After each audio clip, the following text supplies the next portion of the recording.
Hey, hey, hey, you. Do you know what it takes to make a YouTube channel?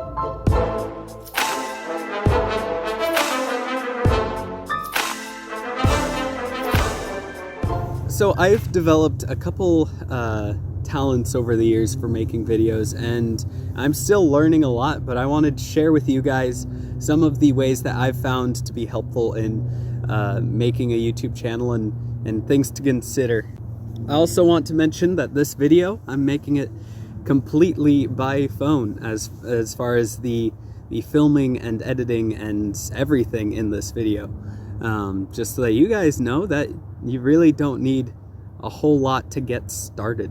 So let's get started with some of the things you want to consider when you're making a YouTube channel.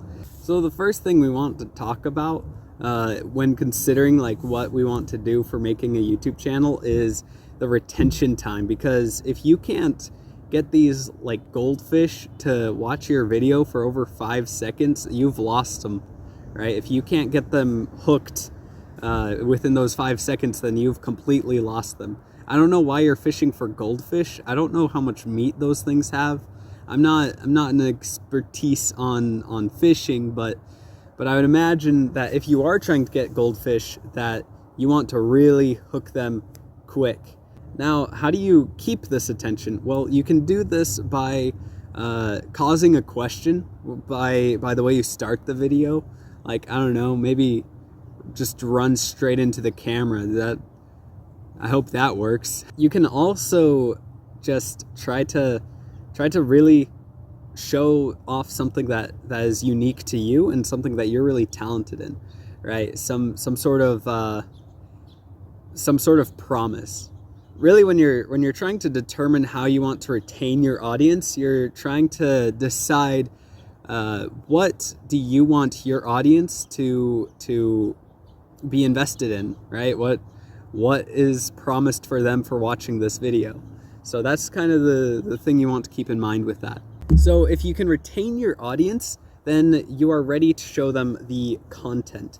The content is very dependent, or I should say the retention time is very dependent on what the content is. If the content is relevant to your audience and there's constant new things being brought into the video, then you will be able to have a much easier time trying to keep them in the video, because they're actually interested in what the video has to offer.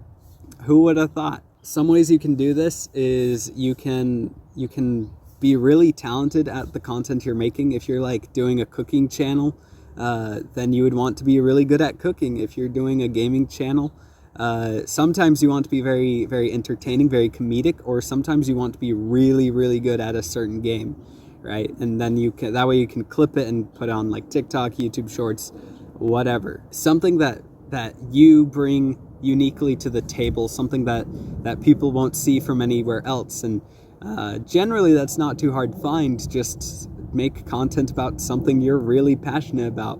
That's why I make content about making film and making YouTube videos, because it's something I'm super passionate about and I can talk a lot about it. Now I want to talk about editing, because editing is something that I've struggled with in the past, because I've kind of leaned into editing as if it was the saving grace of my video. The problem though is that you cannot use your editing skills as the punchline. It is like the booster to the punchline, right? So it's the cut right before or right after a really funny joke, and so then there's no lingering piece of tail end of whatever, right? It's just the punchline and then moving on, right? That can keep the comedy really good, or keep just whatever your content is really, really stellar when you're only showing the parts that are most important, right? If you show a lot of parts of the video that aren't very important, then you're gonna lose that retention time, and people are gonna start to get bored and want to leave, and that's really sad. But I know that from experience. A lot of people a lot of people like to leave me. The best editing that you could have is the editing that you don't notice, right? So it's not the like cool masking or whatever. It's the cuts in the right places. It's the music put in the right spots. It's knowing how to level out your audio and your music, so that you can get this cohesive piece of art, and it's beautiful. Okay, so you have your content. You have this epic video. You spent a really long time editing it. You spent a lot of time thinking about how to begin it to get the best retention time. And now you want to talk about scheduling. How many videos can you really post frequently, right? And the YouTube algorithm is not nice. Algorithm? Did I say algorithm? Algorithm is what I meant. The YouTube algorithm is really rough sometimes on creators, because it rewards people who post daily 10-minute videos generally, which isn't to say that you can't be successful and break that algorithm. It just means that you're gonna have a really hard time getting that outreach. But honestly, with how many people post on YouTube, depending on that outreach alone is not the best idea. So as far as my thoughts and my personal opinion, you want to focus more on making something that's really high quality and a really good video, and that way you can post them and people will like them, and the people will want to keep watching because they think you make good videos.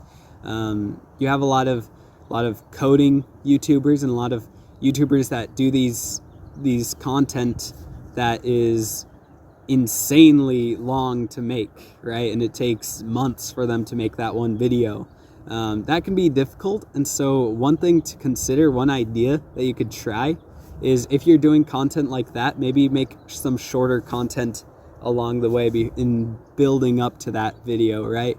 So if you're doing coding, maybe make like a tiny little hand tool that doesn't take very long to code, but is still really unique and really beneficial to the kind of content you're trying to make. And if you're, I guess I can't really think of any other videos that take a super long time, but that principle can definitely help out. Also, you can make your workload way lighter by hiring like editors and things. But chances are, if you're starting YouTube, then you probably you probably don't have that kind of money, and I can't blame you. I don't really have that kind of money either. So I wouldn't worry too much about that, but that is something that can help you in the future, especially if you make these higher ambitious videos filled with content that takes a really long time to make.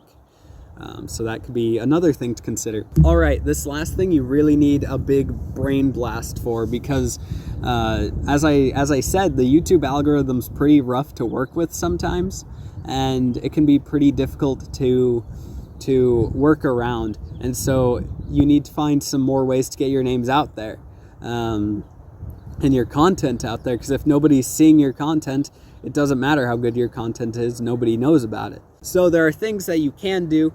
There are lots of things you can do. I'm trying a lot of different ways, and just things that work for me and what my content is. For example, collaborating with people is always a very good idea, or going on to appropriate like subreddits or Facebook groups or things like that, where it's okay to share your content. Make sure it is okay. Don't break the rules, and don't blame me if you get in trouble for that. But finding different ways to get your name out there can really help you out. And YouTube Shorts is also a really good idea to try things. Something I'm hoping to try is making YouTube Shorts that are about videos I'm making here, and then telling people that I have a much longer video about the same subject. So like for this video, I would probably make a quick short little video saying the 5 things that I've considered and that is in this video, and then say that I elaborate a little bit more on it in a much bigger video on my channel. That way people will not only see the short, but they'll also be encouraged to check out this video, which isn't going to get nearly as much outreach as that short would. And so that's a few of the things that I've thought about. There's a lot I could get into on a lot of these subjects. So I'm going to make sure to make more videos on all of these subjects I talked about. So don't worry if you're like still confused about editing or like how to make content properly, because that's something I really want to make more videos on. So stick around, like, comment, and subscribe. That's a good idea. And I don't know, maybe one day we can get a bigger budget on this and I won't be filming in some park. But I hope all of you have a great day, and I'll see you in another video of some sort. Yeah.